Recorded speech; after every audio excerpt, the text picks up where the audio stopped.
नमस्कार। Seat scanner के साथ मैं राकेश रंजन। सीट स्कैनर में हम बिहार विधानसभा की अलग अलग सीटों को स्कैन कर रहे हैं और जान रहे हैं कि वहां का इतिहास क्या है, उसका स्वभाव क्या है। तो आज हम जिस सीट की चर्चा कर रहे हैं वो सीट है मधेपुरा विधानसभा की सीट।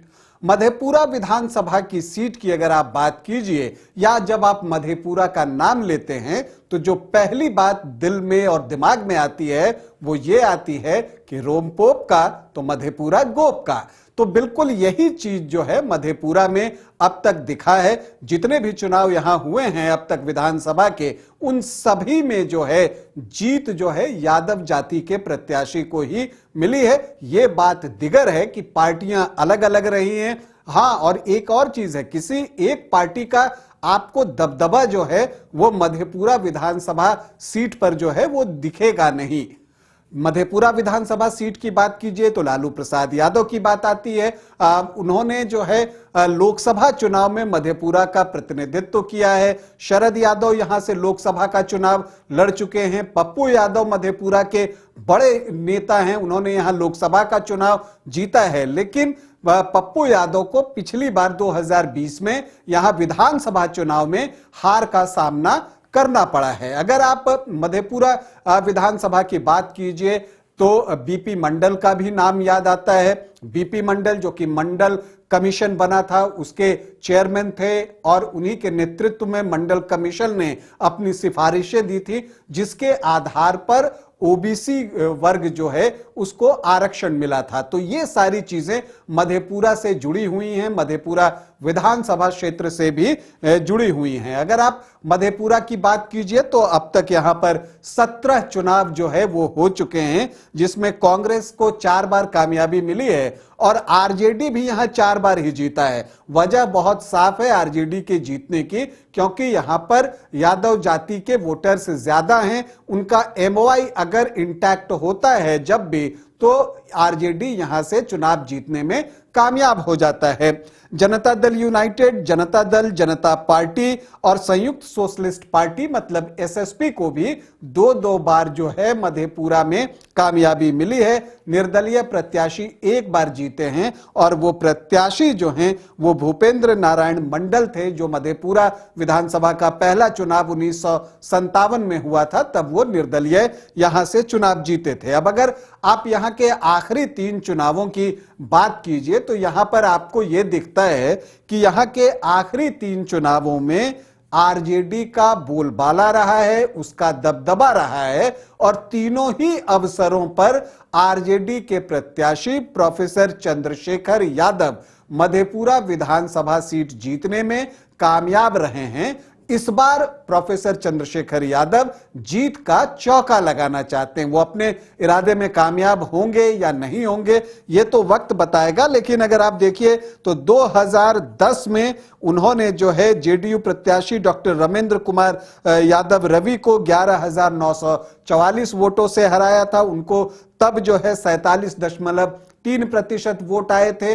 जब जेडीयू महागठबंधन में शामिल हो गया था तब जो है जो यहां चुनाव हुआ था 2015 में, तब उनका मत प्रतिशत और बढ़ गया था 49.5% के आसपास और तब उन्होंने यहां से बीजेपी प्रत्याशी विजय कुमार विमल को 37,642 वोटों से हराया था। लेकिन सबसे इंटरेस्टिंग चुनाव 2020 का था, क्योंकि जैप लोकतांत्रिक तब जो था उसके अध्यक्ष पप्पू यादव भी यहां से चुनावी मैदान में उतर गए थे। तो एक ट्रायंगुलर फाइट यहां पर हुई थी और यह देखने में आया कि उस ट्रायंगुलर फाइट में पप्पू यादव तीसरे स्थान पर चले गए। और यहां पर एक और चीज देखने को मिली कि जो बीपी मंडल के पोते हैं निखिल मंडल, वो जेडीयू के टिकट पर यहां से चुनाव लड़ते हैं, लेकिन जीत जो है चंद्रशेखर यादव को ही मिलती है 15,072 वोटों से। हालांकि उनका मत प्रतिशत जो है लगभग 10% से गिर गया था। तो क्या ये कोई इंडिकेशन है एंटी इनकम्बेंसी का। यहां पर पप्पू यादव को 13% वोट आए थे। अब इस बार तो पप्पू यादव चुनाव लड़ेंगे नहीं क्योंकि वो पूर्णिया से सांसद हैं, तो उनके वोट किस तरफ शिफ्ट होंगे इस पर यहां का परिणाम जो है बहुत कुछ निर्भर करेगा। अगर आप यहां पर दावेदारों की बात कीजिए तो जेडीयू से बिल्कुल तय है कि निखिल मंडल ही चुनाव लड़ेंगे। वो तेजी से जनसंपर्क कर रहे हैं और लोगों से उनकी मुलाकातें हो रही हैं। जबकि यहां पर आरजेडी से चंद्रशेखर यादव जीत का चौका लगाना चाहेंगे अगर नेतृत्व उन पर विश्वास करता है। जब यहां पर जेडीयू आरजेडी की सरकार बनी थी तब वो शिक्षा मंत्री भी बने थे, लेकिन उस वक्त उनके कुछ विवादित बयान भी थे। तो इन सब परिस्थितियों में क्या यहां से प्रोफेसर चंद्रशेखर यादव ही चुनाव लड़ेंगे, यह देखना दिलचस्प होगा। वैसे यहां पर जो जिला अध्यक्ष हैं जयकांत यादव, वो भी जो है टिकट की दावेदारी करते हुए यहां पर दिख रहे हैं। अगर यहां के जातीय समीकरण की हम बात करें तो यहां जो एससी वोटर्स हैं वो 17.51% हैं, मुस्लिम 11.1% हैं, यादव 34 से 36% हैं, कोई इससे ज्यादा भी बताते हैं। लेकिन अगर आप ऐसे भी देखें एमवाई को इंटैक्ट कर जो आंकड़े मैं बता रहा हूं जो कि अनुमान पर आधारित है, तब भी वो 45 से 47% के आसपास पहुंच जाता है। सामान्य जाति के वोटर्स की अगर हम बात करें तो राजपूत वोटर्स 3 से 3.5% हैं, जो ब्राह्मण वोटर्स हैं वो 1% के आसपास होंगे।